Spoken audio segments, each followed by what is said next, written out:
For the discussion of these cases, we have two experts. Dr. Kamala Ganesh, she is ex-director, professor of obstetrician gynecology from Maulana Azad Medical College. She is involved with IGNU as a regional consultant, and she has been involved in PGDMCH program from the very beginning as a course writer, course editor. And to her right, Professor Manju Puri, she is from Lady Hardinge Medical College. She has been involved with the DNB students. To her right, Dr. Kajila Bhutia, she is representing one of the students, and she will make the case presentation on behalf of the students. To my right, Dr. A.K. Sood, he is Executive Director in the National Board of Examination. Now I will request Dr. Kajila Bhutia to make the presentation, and I will request Dr. Manju Puri to moderate the case. I will also request Dr. Kamala Ganesh to help in the moderation process. Dr. Kajila Bhutia. My patient is Mrs. Kamaljit, wife of Jasveer, 28-year-old lady, graduate, housewife of occupation, resident of Kanpur, New Delhi. She is gravida 2, para 1, live issue 1 with the last menstrual period of 23rd of November 2005, making her EDD 30th of August 2006 with period of gestation 37 plus 4 week as of today. Admitted from the antenatal clinic of Suchita Kripalani Hospital in view of high blood pressure record. Patient was apparently carrying well with pregnancy till 2 days back when she recorded rise in blood pressure. At home, it was ranging from 140 to 150 millimeter of mercury systolic with diastolic of 90 to 100 millimeter of mercury with associated frontal headache. No history of any nausea, vomiting, epigastric pain, blurring of vision or decreased urinary output, and no other significant. And she is the booked case. The first trimester history, it was a spontaneous conception. Pregnancy was confirmed by urine pregnancy test after 1 week of missed period. Patient was started on tap folic acid once daily. Ultrasound was done at 9 weeks. Period of gestation to document cardiac activity and the fetal maturity, and that she was no history of again nausea, vomiting, loss of appetite, no history of spotting, bleeding for vaginum, no history of any drug intake or exposure to radiation. What is the first period when she came? She came at 6 weeks. 1 week after she missed her period. 1 week after she missed the period. After that, how many antenatal visits she has had? Ma'am, till 28 weeks she had monthly. After that, 3 weeks. So from the beginning she is coming to your place? Regularly. She is coming. Yeah. And when was the blood pressure recorded to be high? It was, ma'am, 8.5 months amenorrhea for just 2 days. For 2 days? She had a frontal headache, and for which she got her BP done, and then it was ma'am ranges from. So before the headache, her blood pressure was normal during every visit? Throughout the pregnancy. Okay. So the first time the blood pressure, high blood pressure was recorded as 8.5 months. Amenorrhea. All right. And Go ahead. No history of associated weight gain or tightness of the ring finger. Tell me, will you diagnose her as PIH with this one finding? Ma'am, pregnancy-induced hypertension, there is various 5 categories. First is gestational hypertension, where the blood pressure is more than 140/90 without proteinuria, and usually it subsides by 12 weeks postpartum, and usually diagnosis is made postpartum after the delivery. And then the next is pre-eclampsia. Pre-eclampsia also there is a criteria, which is one is minimum criteria and another is increased definitive criteria. In the minimum criteria is 140/90 millimeter. See, for easy to, when there is only hypertension, you call it pregnancy-induced hypertension or gestational hypertension. When there is added proteinuria, you call it preeclampsia. When there is convulsion, you call preeclampsia going into eclampsia severe form. Then pregnancy, aggravated chronic hypertension aggravated by superimposed preeclampsia on chronic hypertension. Right. And the chronic hypertension. Right. So the chronic hypertension could be due to other essential hypertension or renal hypertension and all. In that which gets aggravated or aggravated with proteinuria, all or, those things can happen. platelets. So just tell me, to label her as simple pregnancy-induced hypertension, What is the criteria? what is the criteria? It has to be more than 140/90, at least 2 occasions 6 hours apart, associated with proteinuria. Or If she has prior BP record, then the systolic should be more than 30 millimeter mercury, or the diastolic with more than 50 millimeter of mercury. See, she is coming to your antenatal clinic. So, blood pressure of 140/90 or more, or a systolic increase of 30 millimeters of mercury, and or a diastolic increase of 15 millimeters of mercury. You will label them as pregnancy-induced hypertension or gestational hypertension. How much was the blood pressure? Could the patient tell you how much was the blood pressure? Yeah, ma'am. Systolic was ranging from 140 to 150 millimeter mercury, and the diastolic of 90 to 100 millimeter 90 to mercury. And ma'am, obstetric history. Patient is gravida 2, para 1, live issue 1, married for 5 years, cohabiting since then. The first pregnancy was spontaneous conception, full-term normal vaginal delivery of the male baby at Suchita Kripalini Hospital 5 years back. It was a supervised, and then she gives a history of increased BP record in the previous pregnancy, also 8 months amenorrhea, but no medication was no medication required. And then the baby was average weight, cried at birth, breastfeed for 5 See, years. I want to ask two things. Was she induced? Did Spontaneous. She had a spontaneous full-term normal vaginal delivery. at 40 weeks, at Uh, 38 weeks? Did at- they induce her because did the blood pressure demand an early termination of pregnancy in that first no, ma'am, pregnancy it of was- hers? I want to ask whether she went into spontaneous labor before you could induce her. Is that the reason? Because we want to know that. Yeah, she said 9 months amenorrhea, it's around 39 weeks. She went into spontaneous labor. She delivered vaginally. Did she need, the blood no. pressure was so high that No. she required an induction? Was No. she admitted before in the... No, ma'am. No, she was not admitted now. Is a home management possible for a few of these patients? If so, which type of patient? Ma'am, BP is controlled on like medications like 140 by. You can say that provided this is done, she can have a home management. I'll take it.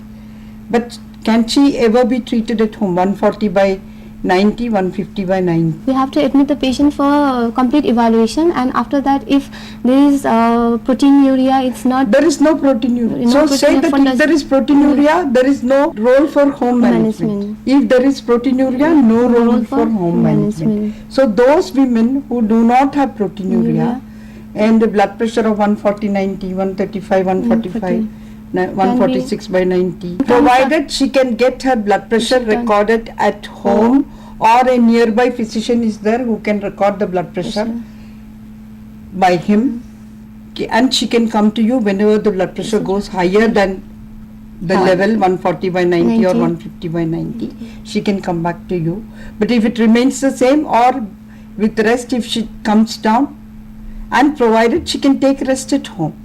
If she has people to help her, she can take rest at home. If she cannot take rest at home, there is no point. She's blood pressure may not come down. So if she can take rest at home, if the blood pressure can be recorded by somebody at home or in the nearby place, she doesn't have to go to long distances to get the blood pressure recorded. You can give her a home management for readings like 140/90 and all. See, if the blood pressure goes up, she can get the proteinuria done.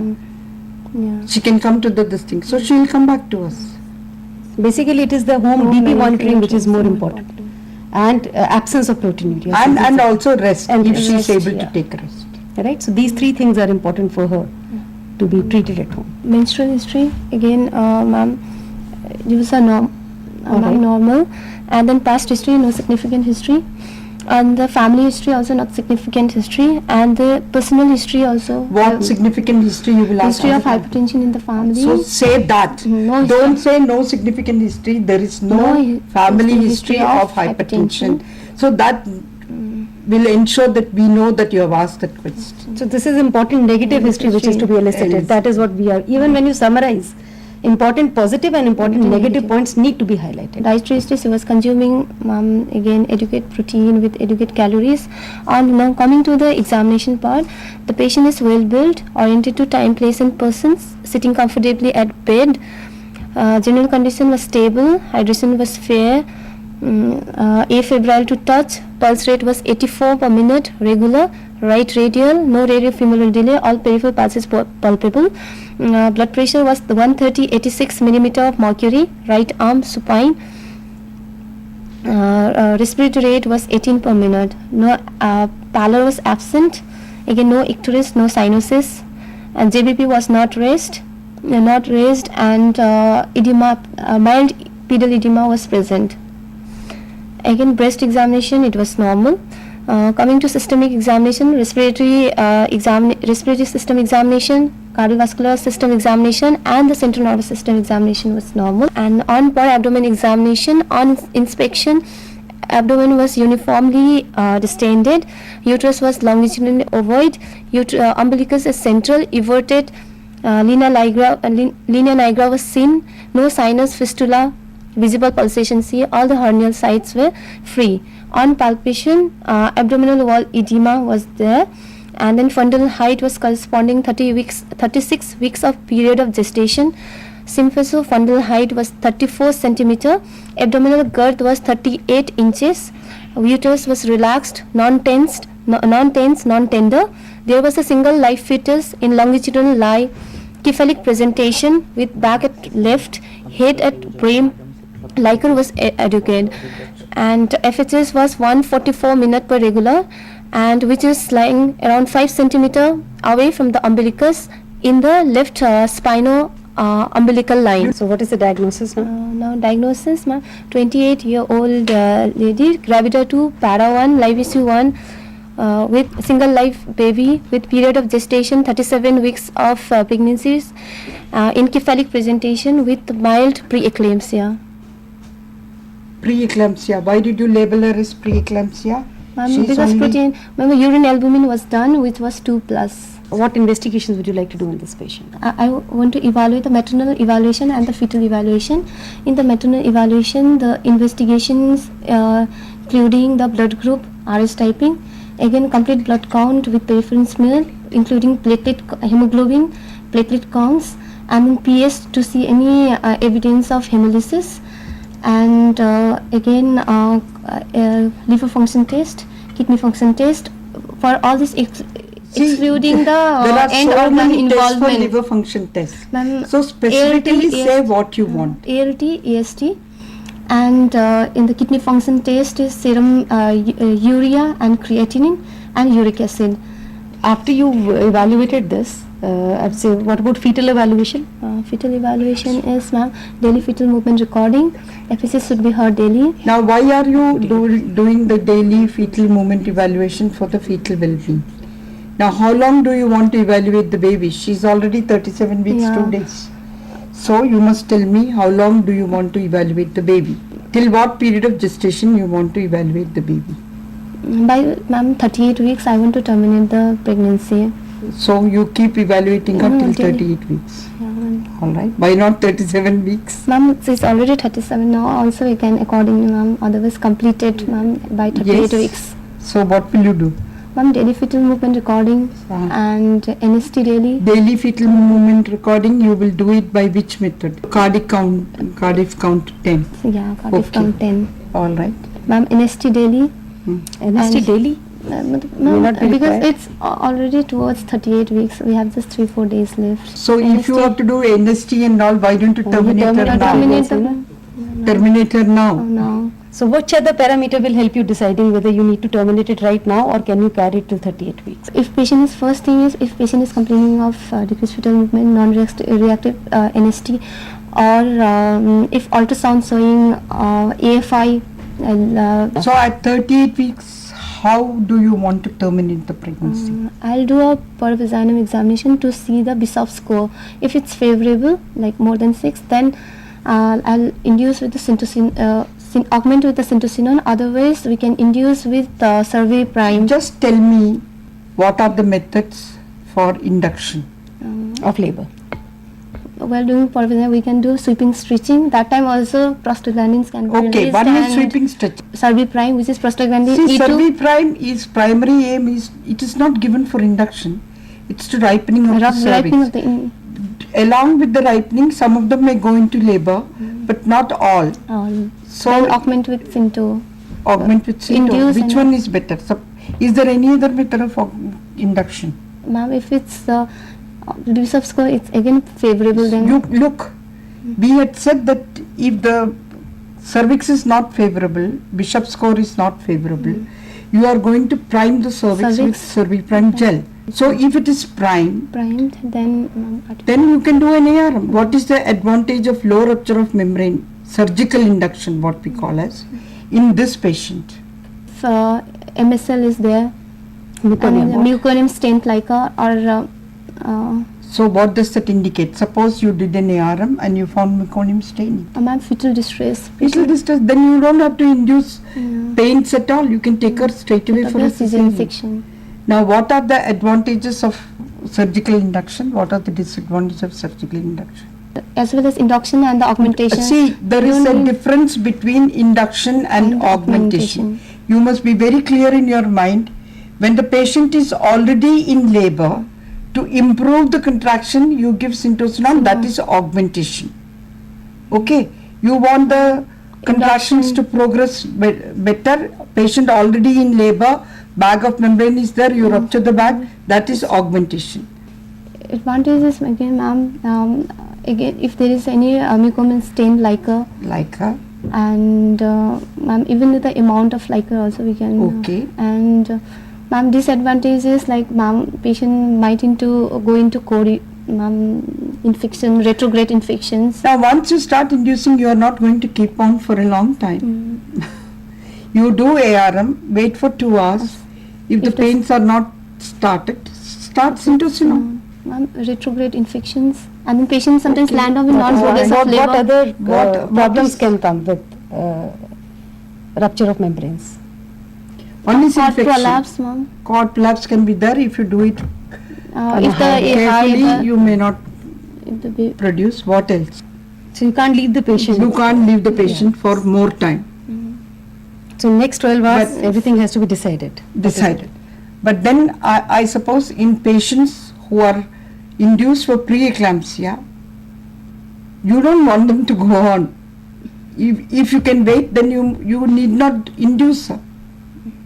If you are going to wait for another 2 days, you need not induce her today.